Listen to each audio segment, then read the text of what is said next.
वस्त्र पवित्र रखे, शरीर को पवित्र रखे। ये पशुओं जैसा आचरण करने वाले भजन नहीं कर सकते। ये जो कहते हैं ना भजन में मन नहीं लगता, पवित्रता चाहिए। अब ऐसे पशु की तरह शौच हो लिए, उठे चल दिए, ऐसे नहीं। पवित्रता, शौचाचार का निर्वाह कीजिए। लघु शंका भी जाइए तो जल लेकर जाइए।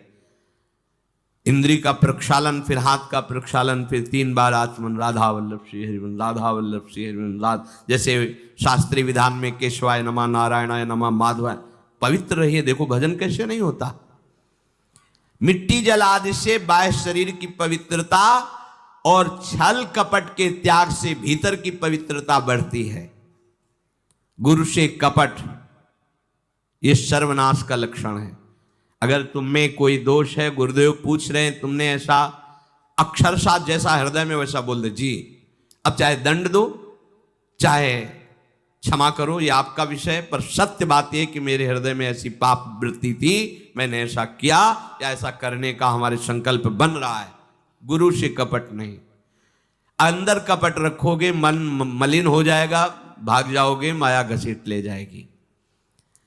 जो गुरुदेव ने उपासना दी है उसी का केवल अनुष्ठान। समय कहां आपके पास और के लिए? कहां समय है? प्रियाजू के सिवा हमारे पास समय कहां है?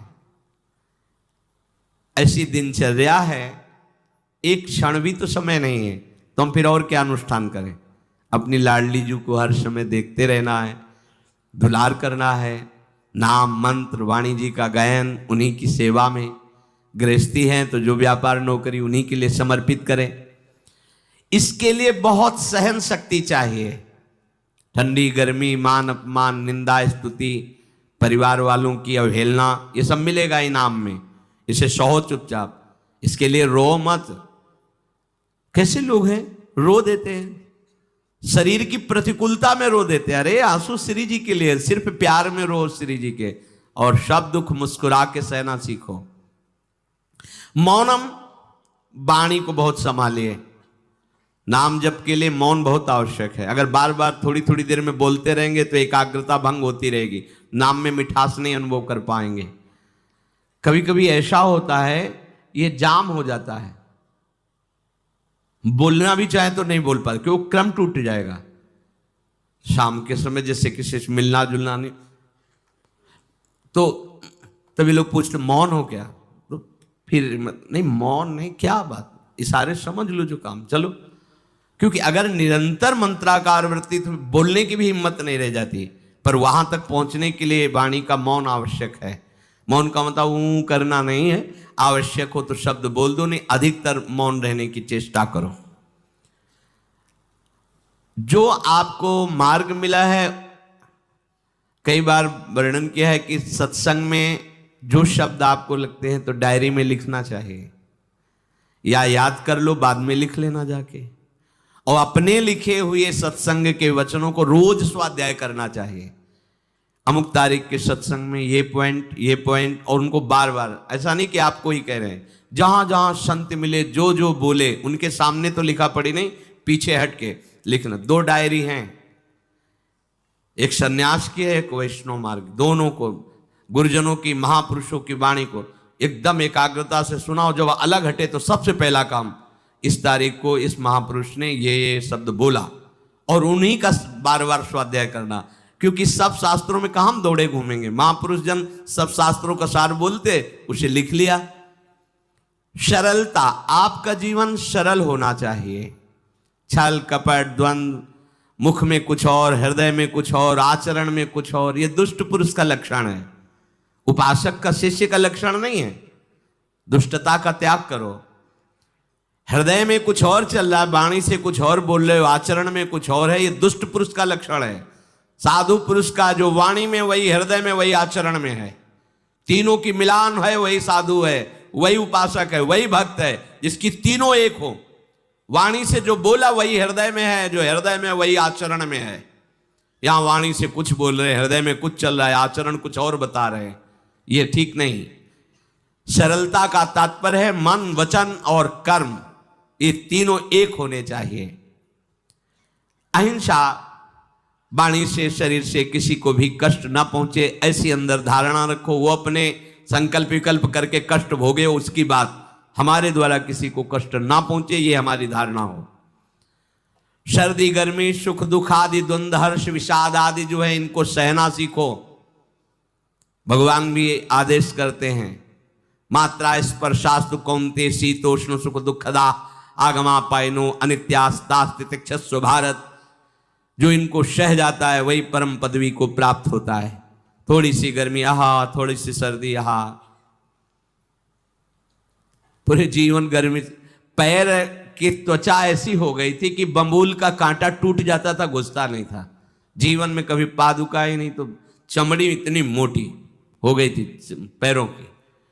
सर्दी गर्मी जैसा आप इसको, आप देखो यहां आप कौन सा स्वेटर पहनते हैं, जीवन में कभी नहीं। सर्दी में क्या होता है, यहां ये त्वचा नहीं क्या, हमें तो लगता है काफी सुकोमल अन्य अंगों से यहां की त्वचा है, कपोल नासिका नेत्र आदि। यहां क्या पहनते हो सर्दी में, क्या बिगड़ जाता है, क्योंकि अभ्यास है, गर्भ के बाद निकलने के बाद यहां कुछ ढका ही नहीं, यहां कुछ नहीं ढका, तो पूरे जीवन ढकने की जरूरत नहीं। और अगर पूरे अंगों में न ढका होता तो पूरे जीवन ढकने की जरूरत नहीं। जो जंगल में दिगंबर महापुरुष रहते थे गंगा के किनारे, कितने, तो उनको क्योंकि अभ्यास, और हमने अभ्यास किया कपड़े लत्ते का, तो अभ्यास, हमने अभ्यास किया एसी रूम का, अभ्यास किया गीजर से नहाने का, वो अभ्यास किया तीनों काल गंगा स्नान, वो अभ्यास, कुछ फर्क नहीं पड़ा इस जड़ शरीर में। इसको जैसे रखो। तो सहने का अभ्यास, यदि माया से मुक्त होना है तो सहने का अभ्यास रखो। ये जरा में ओह बहुत गर्मी, ये नहीं उपासक, गर्मी ठीक है, शरीर का धर्म है, तो इंद्री में ताप लग रहा है, ठीक है, राधा राधा राधा। आप कहोगे प्रवचन करने से नहीं होता, कभी बिजली नहीं रखी ईद दाम में, कटवा के रखे थे, बिल्कुल नहीं। जितनी देर होश रहा आँख का हाथ से पंखा कर लिया, नहीं तो बस राधा राधा राधा, जो मिला मांग के खाया, कुछ आसन पे लेट। प्रवचन ही केवल नहीं रहे, अब तो जैसे जोई जोई प्यारो करे सोई मोहि भावे। नहीं, जानबूझ करके अपने शरीर को अधीन नहीं करना चाहिए। सुविधाओं की अधीनता, तुम भोगता नहीं, सुविधाएं तुम्हें भोग रही हैं। जितना तुम सुविधा भोगी बन जाओगे उतना तुम कमजोर हो जाओगे। सीधे प्रकृति का वार सहो, तुम महात्मा सुदृढ़ बलवान हो जाओगे, तुम्हारे आगे समर्थ शब्द लग जाएगा। जो प्रकृति के और विकारों के वेगों को सीधे सहता है उसे महात्मा कहते हैं। समहात्मा सुदुर्लभा यम ही न व्यत्यंतेते पुरुषम पुरुषर्षभ सुख दुख समा। जिसका सुख दुख समान भाव, किसी भी वेग की व्यथा से हृदय व्याकुल नहीं होता, वो भगवान को प्राप्त करने का अधिकार प्राप्त कर लेता है। इसलिए सहनशीलता।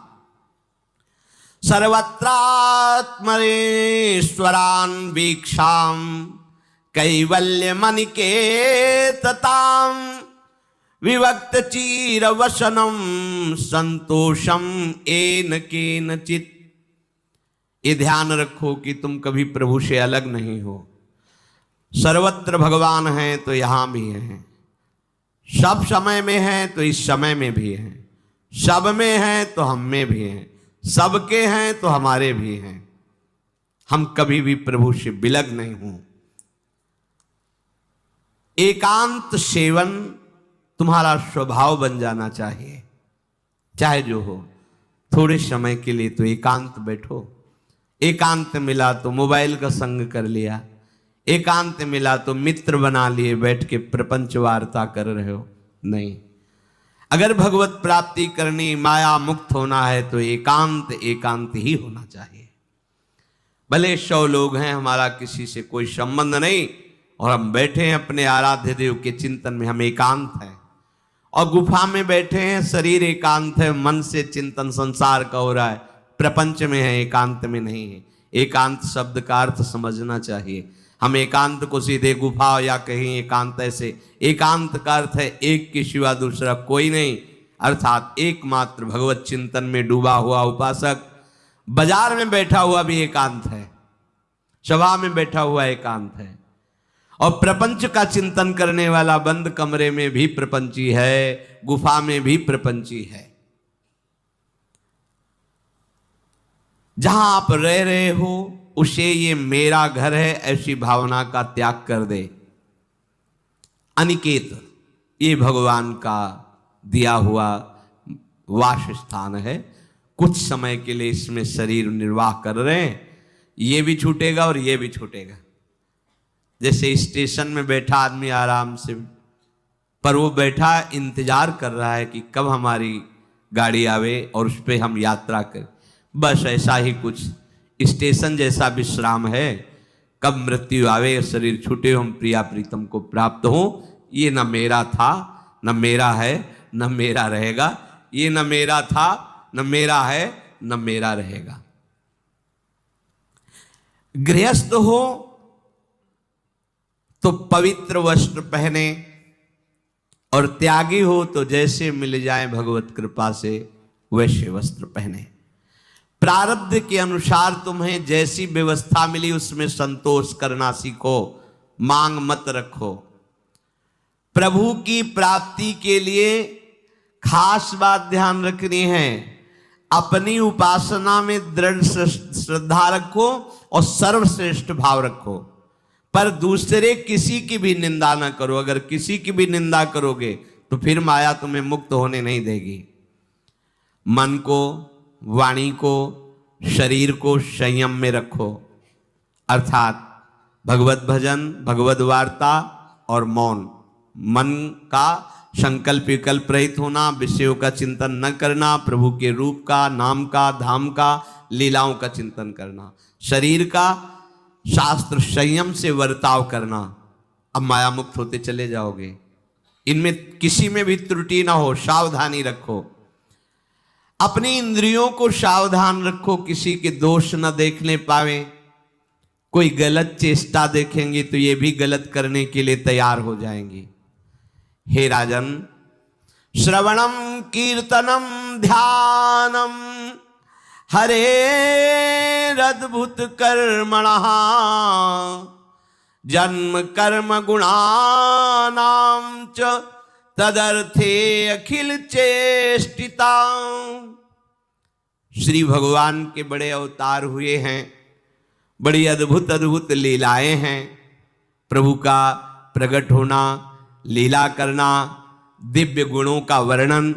यदि आप इनको गाएंगे लीलाओं को और श्रवण करेंगे तो मोह की बात क्या, महामोह का भंजन हो जाएगा। बड़ी सामर्थ्य भगवान के चरित्रों की, महिमा बड़ी है। अगर इनको आप सुनेंगे, बार बार सुनेंगे, तो आपको और कोई साधन करने नहीं पड़ेंगे, अपने आप सब साधन प्रकाशित हो जाएंगे। जहां कहीं कभी भी किसी का उद्धार की बात आई है तो भगवत चरित्र सुनने से ही आई है। शरणागति श्रवण से ही प्रारंभ होती है, भक्ति भी श्रवण से ही प्रारंभ होती है।